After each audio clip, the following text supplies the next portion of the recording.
Bismillahirrahmanirrahim. Bismillah, alhamdulillah, assalamualaikum warahmatullahi wabarakatuh.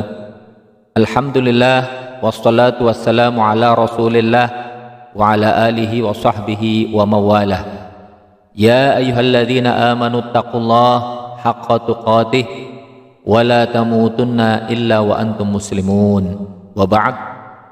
Teman-teman semua, insyaallah kita lanjutkan kaji kita masih pada 21 amalan cerdas.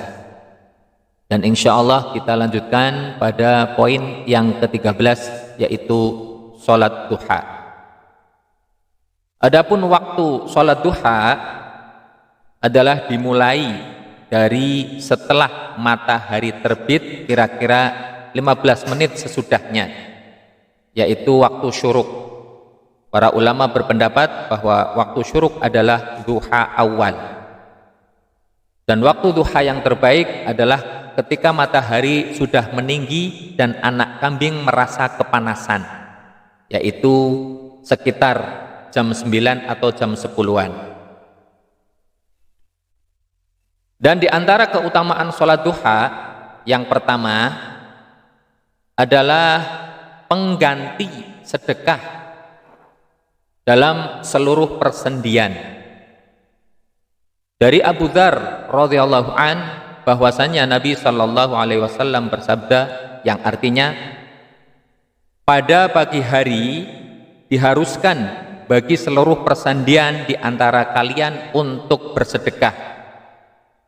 Setiap bacaan tasbih, yaitu subhanallah, bisa sebagai sedekah. Setiap bacaan tahmid, yaitu alhamdulillah, bisa sebagai sedekah. Setiap bacaan tahlil la ilaha illallah bisa sebagai sedekah. Dan setiap bacaan takbir Allahu Akbar juga bisa sebagai sedekah. Begitu juga amar ma'ruf, yakni mengajak kepada ketaatan, dan nahi mungkar, melarang dari kemungkaran, juga adalah sedekah. Ini semua bisa dicukupi atau diganti dengan melaksanakan duha sebanyak 2 rakaat. Hadis riwayat Muslim nomor 720. Teman-teman semua, dalam persendian kita ada, sebagaimana disebutkan dalam hadis, ada 360 persendian. Nabi sallallahu alaihi wasallam bersabda, yang artinya sesungguhnya setiap manusia keturunan Adam diciptakan memiliki 360 persendian. Hadis riwayat Muslim nomor 1007. Hadis ini menjadi bukti selalu benarnya Nabi Shallallahu Alaihi Wasallam. Namun sedekah dengan 360 persendian ini dapat digantikan dengan 2 rakaat duha, sebagaimana disebutkan pula dalam hadis dari Abu Hurairah. Beliau mengatakan bahwa beliau pernah mendengar Rasulullah Sallallahu Alaihi Wasallam bersabda, manusia memiliki 360 persendian. Setiap persendian itu memiliki kewajiban untuk bersedekah. Para sahabat pun mengatakan, lalu siapa yang mampu bersedekah dengan seluruh persendian tersebut, wahai Rasulullah? Nabi Sallallahu Alaihi Wasallam lantas mengatakan, menanam bekas ludah di masjid atau menyingkirkan gangguan dari jalan. Jika engkau tidak mampu melakukan seperti itu, maka cukup lakukan sholat duha 2 rakaat. Hadis riwayat Ahmad. Syekh Syuaib Al-Arnaud mengatakan bahwa hadis ini sahih li ghairihi. Imam Nawawi rahimahullah mengatakan, Hadis dari Abu Dzar adalah dalil yang menunjukkan keutamaan yang sangat besar dari sholat duha dan menunjukkannya kedudukan yang mulia. Dan sholat duha bisa cukup dengan 2 rakaat. Muhammad bin Ali Asy-Syaukani rahimahullah mengatakan, hadis Abu Dzar dan hadis Buraidah menunjukkan keutamaan yang luar biasa dan kedudukan yang mulia dari sholat duha. Hal ini pula yang menunjukkan semakin disyariatkannya sholat duha. 2 rakaat duha sudah mencukupi sedekah 360 persendian. Jika memang demikian, sudah sepantasnya sholat ini dapat dikerjakan rutin dan terus menerus. Kitab Nailul Autar. Yang kedua, fadilah sholat duha akan dicukupi urusan di akhir siang. Dari Nu'aim bin Hamar al-Ghatafani, beliau mendengar Rasulullah sallallahu alaihi wasallam bersabda, Allah subhanahu wa ta'ala berfirman, yang artinya, wahai anak Adam, janganlah engkau tinggalkan 4 rakaat sholat di awal siang, yakni di waktu duha, maka itu akan mencukupimu di akhir siang. Hadis riwayat Ahmad, Abu Daud, Tirmidzi dan Ad-Darimi.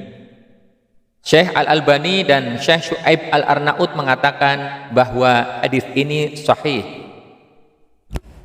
Penulis Ainul Ma'bud Al-Azim Abadi menyebutkan hadis ini bisa mengandung pengertian bahwa sholat duha akan menyelamatkan pelakunya dari berbagai hal yang membahayakan. Bisa juga dimaksudkan bahwa sholat duha dapat menjaga dirinya dari terjerumus dalam dosa, atau dia pun akan dimaafkan jika terjerumus di dalamnya, atau maknanya bisa lebih luas dari itu. Ainul Ma'bud jilid 4 halaman 118. Kemudian At-Tabi'i berkata, yaitu engkau akan diberi kecukupan dalam kesibukan dan urusanmu, serta akan dihilangkan dari hal-hal yang tidak disukai setelah engkau sholat hingga akhir siang. Yang dimaksud,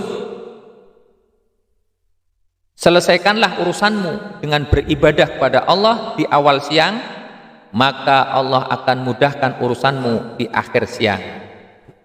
Kitab Tuhfatul Azwadi jilid 2 halaman 47. Kemudian manfaat yang ketiga dari sholat duha adalah mendapat haji dan umroh yang sempurna. Dari Anas bin Malik radhiyallahu an, Rasulullah sallallahu alaihi wasallam bersabda, yang artinya, barang siapa yang melaksanakan sholat subuh secara berjamaah, lalu ia duduk sambil berzikir kepada Allah hingga matahari terbit, kemudian ia melaksanakan sholat 2 rakaat, maka ia seperti memperoleh pahala haji dan umroh. Beliau bersabda, pahala yang sempurna, sempurna, dan sempurna. Hadis riwayat Tirmidzi nomor 586, dan Syekh Al-Albani mengatakan bahwa hadis ini hasan. Kemudian yang keempat, sholat duha termasuk sholat awwabin, yaitu orang yang taat.